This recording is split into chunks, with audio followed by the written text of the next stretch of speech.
सबै सम्बन्धको अन्त्य बाई भन्ने शब्दले हुँदैन।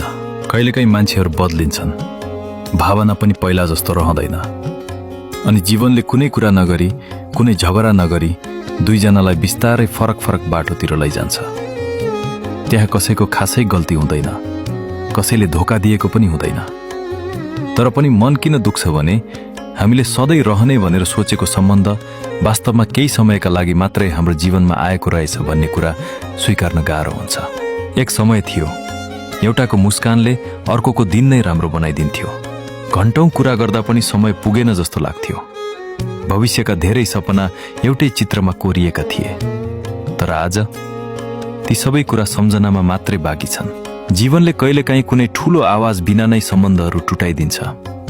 कुरा हराउँछ, दूरी बढ्छ र अन्त्य भएको कुरा कसैले खुलेर भन्दैन। अनि एक दिन अचानक थाहा हुन्छ, अब हामी पहिला जस्ता रहेनौं। सायद केही मान्छेहरू हाम्रो जीवनमा सधैँ बस्नका लागि होइन, केही राम्रा पलहरू दिएर जानका लागि मात्रै आउँछन्।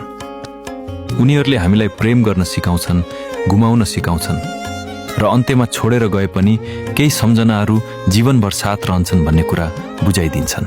सबैभन्दा दुःख लाग्ने कुरा यही हो, केही सम्बन्धहरू नराम्रा भएर होइन, धेरै नै सुन्दर हुन्छन् तर छोटो हुन्छन्।